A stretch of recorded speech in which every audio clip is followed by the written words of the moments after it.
எல்லோருக்கும் வணக்கம்.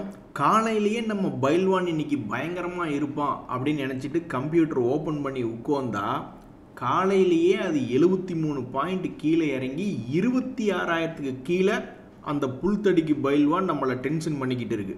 ஆனால் திடீர்னு ஒரு ஆச்சரியகரமான செய்தி ஒன்று வருது நண்பர்களே. மார்கன் ஸ்டான்லி அப்படின்ற அனலிஸ்ட் அவங்க என்ன எதிர்பார்க்குறாங்கன்னா 2026 வந்து பார்த்தீங்கன்னா சென்செக்ஸ் 1,07,000 தொடுமோ அப்படின்னு அவங்க எதிர்பார்க்குறாங்க. ஏங்க சரியாத்தான் பேசுகிறீங்களா? இந்த புல்தடிக்கு பயில்வானை நம்பித்தான் சொல்கிறீங்களா அப்படின்ற மாதிரி சென்செக்ஸ் தற்போது 84,770 இருக்குது. ஒரு வருஷத்துக்கு முன்னாடி இது என்ன இருந்தது அப்படின்னு பார்த்தீங்கன்னா 7,400 பாயிண்ட் குறைவாக இருந்து 84,770ன்னு ஏறி வந்திருக்கு. 7,500 பாயிண்ட் ஏறி வந்திருக்கு. இவங்க என்ன எதிர்பார்க்குறாங்கன்னா 1,07,000 அப்படின்னு எதிர்பார்க்குறாங்க. அப்போ ரெண்டுக்கு எவ்வளவு வித்தியாசம் அப்படின்னு நீங்கள் பார்த்தீங்கன்னா போன வருஷம் 7,000 பாயிண்ட் ஏறி இருக்கு.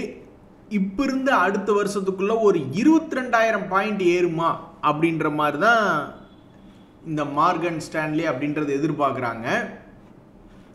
ஏங்க சாதாரண ஒரு 7,000 பாயிண்ட் வால்டிலிட்டிக்கே எத்தனையோ பங்குகள் 50% இறங்குவதும் இறங்கிய 50%லேருந்து 100% ஏறியதையும் நம்ம இப்போ பார்த்துருக்கோம். அப்போ 22,000 பாயிண்ட்டுக்கு வால்டிலிட்டி இருந்தால்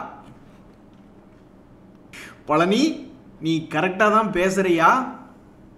அப்படி மட்டும் நடந்ததுன்னா ஷேர் மார்க்கெட்டில் எத்தனையோ, அதாவது இந்த வடக்குப்பட்டி ராமசாமி அவர்கள் நம்மளுடைய பணத்தை திருப்பி கொடுத்து விடுவார் அப்படின்ற மாதிரிலாம் இருக்கு.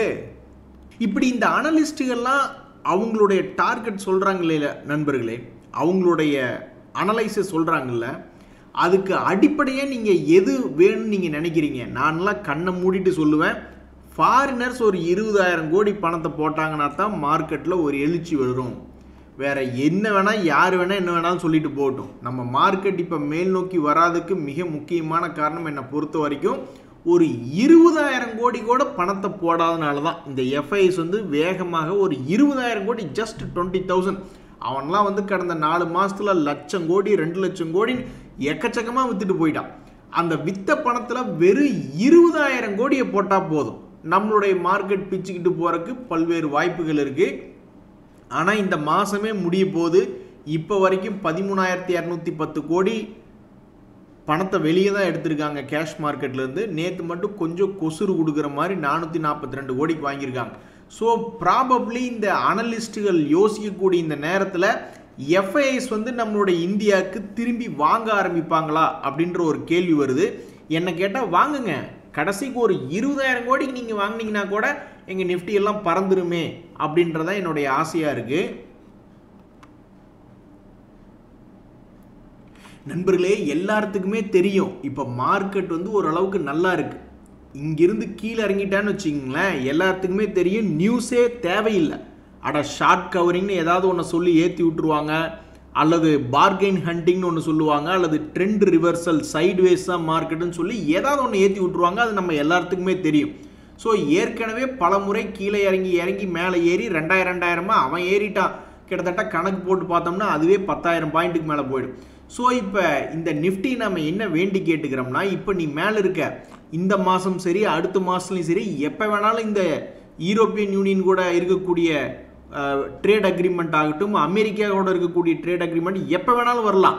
இப்போ நாங்கள் உன்னை கேட்டுக்கிறது எல்லாமே, நீ கீழே இறங்கிட்டேன்னா நியூஸே தேவையில்லை, மறுபடியும் மேலே ஏறி வந்துடுவேன்.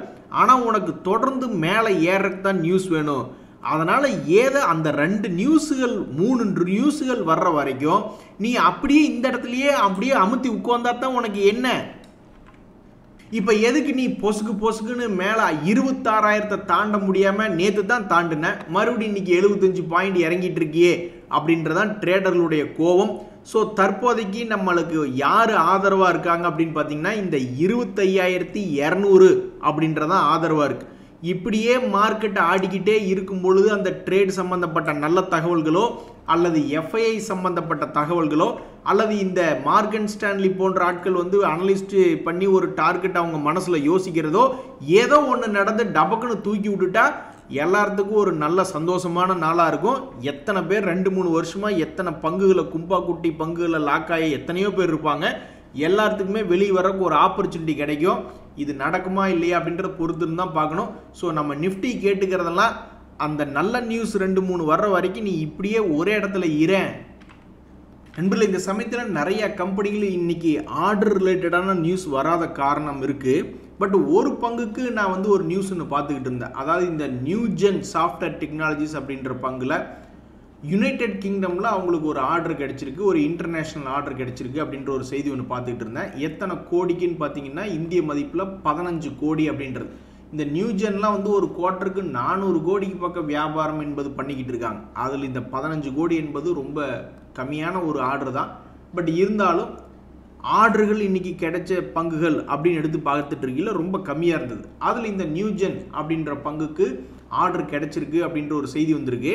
இந்த நியூஜென் அப்படின்ற பங்குல ஒரு முக்கியமான விஷயம் இன்னும் நடக்காமல் இருக்குது. பொதுவாக மார்க்கெட்டில் திடீர்னு இன்ட்ரெஸ்ட் ஏதாவது பங்குகளுக்கு வரும். அப்படி தான் இந்த நியூஜென் சாஃப்ட்வேரில் திடீர்னு இன்ட்ரெஸ்ட் வந்துச்சு. அதுக்கப்புறம் நீங்கள் பார்த்தீங்கன்னா கொஞ்ச நாள் கழித்து தொடர்ந்து மேலே போவான்னு பார்த்தா அப்படியே ஆப்போசிட்டில் கீழே இறங்கிட்டான். சரி, இன்னொரு ரவுண்டுக்கு இது இன்னும் ஒரே ஒரு முறை மேல் நோக்கி ஓடி வந்தீங்கன்னா பல ட்ரேடர்கள் தப்பிச்சு ஓடிடுவாங்களேப்பா அப்படின்ற மாதிரி ஒரு இன்ஃபர்மேஷன் இருக்குது. இந்த நியூஜென் சாஃப்ட்வேரில் மேலேருந்து கீழே இறங்கியிருக்கான்.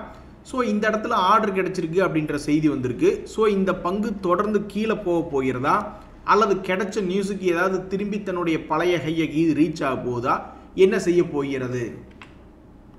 என்னப்பா ஊருக்குள்ளே எல்லாரும் சந்தோஷமாக இருக்காங்க, நான் மட்டும் என்னையா பாவம் பண்ண அப்படின்ற மாதிரி இந்த NCC லிமிடெட் அப்படின்ற பங்கு இந்த வருஷத்தினுடைய லோக்கு பக்கத்தில் போய் மறுபடியும் ட்ரேட் ஆகிட்டு இருக்கு. இதுக்கு முன்னாடி இந்த ரேஞ்சிலிருந்து 150 180 ரேஞ்சிலிருந்து 240 வரைக்கும் முயற்சி பண்ணி மேலே வந்துச்சு. இருந்தாலும் 200 days மூவிங் ஆவரேஜ் அவனை கீழே போன்னு சொல்லி ரிஜெக்ட் பண்ணி விட்டுச்சு. அதை தாண்டி போக முடியாத மாதிரி அவனை மறுபடியும் அங்கேருந்து ரிஜெக்ட் பண்ணி விட்டாங்க அந்த லெவலில். ஸோ அப்போ அந்த பங்கு தொடர்ந்து சரிவடைஞ்சு மறுபடியும் தன்னுடைய 1 year லோ பக்கத்தில் வந்து ட்ரேட் ஆகிட்டு இருக்கு. இனி இந்த NCC லிமிடெட் அப்படின்ற பங்கு அடுத்த கட்ட நடவடிக்கைக்காக என்ன செய்யும்? முதல்ல இந்த பங்கு வந்து தன்னுடைய லேட்டஸ்ட் குவார்ட்டரில் ஒரு லாபகரமாக ரிப்போர்ட் பண்ணுச்சு. அது என்ன ரிப்போர்ட் பண்ணுச்சு? தற்போதைக்கு 1% டிவிடெண்ட் கொடுக்கக்கூடிய பங்கு, கடன் என்பதும் கொஞ்சம் கம்மியாக உள்ள பங்கு. சமீபத்தினுடைய ரிசல்ட்டில் வந்து எப்போவுமே ஒரு 200 கோடி 250 கோடின்ற ஒரு ஸ்டாண்டர்டு வருமானத்தை விட்டு 167 கோடின்னு கம்மியாக தான் வருமானம் பண்ணியிருக்கு. அதனால தான் பிடிச்ச அடி வெளுத்து விட்டுருக்காங்க.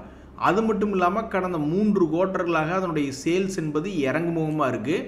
ஸோ இந்த பங்கு இன்றைக்கி பாவம் சமீபத்தில் இறங்கி 52 வீக் லோவில் இறங்குறதுக்கு அவனே செஞ்சுக்கிட்ட தான் சொந்த காசில் சூனியம்னு சொல்கிற மாதிரி அவன் வெளியிட்ட ரிசல்ட்டு தான் அவனை இப்படி கீழே இறக்கி வச்சிருக்கு.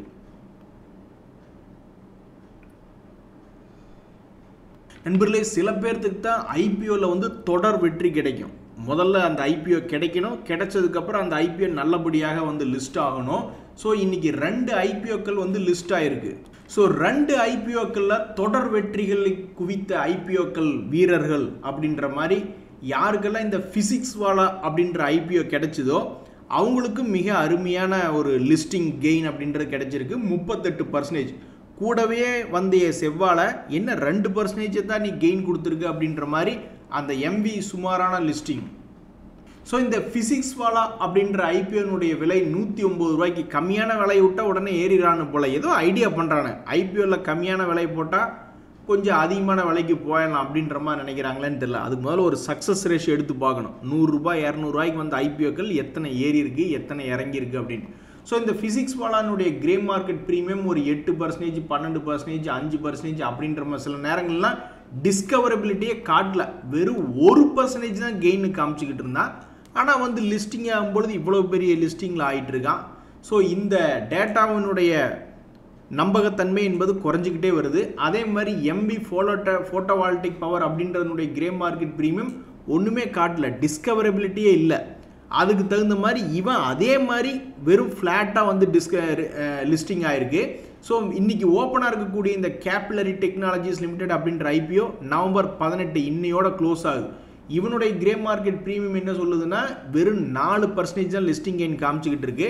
ஆக மொத்தம் இதுக்கு எந்த விதமான பிரயோஜனம் இல்லை. கிரே மார்க்கெட் ப்ரீமியமே இனி எதுவுமே கரெக்டான டேட்டா சொல்லாது அப்படின்ற மாதிரி ஆயிடுச்சு. இப்படி முடிவு எடுத்துட்டாங்க போல. ஐபிஓன்றதே பியூர் லக்கு தானே, யாருக்கு கிடைக்குன்னே தெரியாது. அப்போ நீங்கள் எத்தனை பேர் விவரமாக போய் கிரே மார்க்கெட் ப்ரீமியம் பார்த்து நல்லா இருந்து அப்ளை பண்ண வேண்டியது, நல்லா இல்லைன்னா அப்ளை பண்ணாமல் விட்டுட்டு இருந்தீங்கல்ல. இருங்க உங்களை கன்ஃபியூஸ் பண்ணி விடுறான். லக்குனா லக்குப்படி வாங்க வேண்டியது தானே. இப்போ ஏதோ ஒன்று சொல்லுவாங்களே, கேரளாவோ மணிப்பாலோ சிக்கிமோ ஏதோ ஒன்று நீ எடுக்க வேண்டியதானே, கேரளாவில் அதிகமாக கிடைக்கிது அப்படின்றக்காக அதையே போய் எடுப்பியா அப்படின்ற மாதிரி ஆகிப்போச்சு இப்போதைய ஐபிஓக்களுடைய நிலைமை. நண்பர்களே, சமீபத்தில் கொஞ்சம் இறங்கு முகமாக இருக்கக்கூடிய பங்குகளில் இந்த ஒன் சோர்ஸ் ஸ்பெஷாலிட்டி ஃபார்மா அப்படின்ற பங்கு ஒன்று. அதில் திடீர்னு இப்போ சமீபத்தில் 2 நாளாக வாலட்டிலிட்டி அப்படின்றது வந்திருக்கு. அதில் என்ன ஒரு தகவல் வந்திருக்குன்னா, நாங்கள் முதல்ல இந்த Jefferies global health care conference அப்படின்றதில் கலந்துக்கலான்ட்டு இருந்தோம். ஆனால் இப்போ எங்களுடைய எக்ஸிக்யூட்டிவ்ஸ் அதில் போய் கலந்துக்கணும்னு இருந்தவங்க இப்போ போய் கலந்துக்க முடியாத மாதிரி இருக்குது. ஸோ லண்டனில் நடக்கக்கூடிய ஒரு கான்ஃபரன்ஸில் கலந்துக்க முடியலையே அப்படின்ற மாதிரி ஆயிடுச்சு.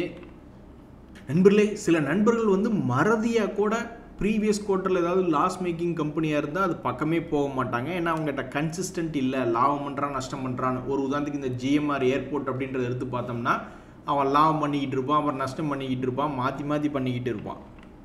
அதனால் பல பேர் மறந்தும் கூட இது போன்ற பங்கு கிட்ட போகக்கூடாது அப்படின்ற மாதிரி கொள்கையை வச்சுக்கிட்டு இருப்பாங்க.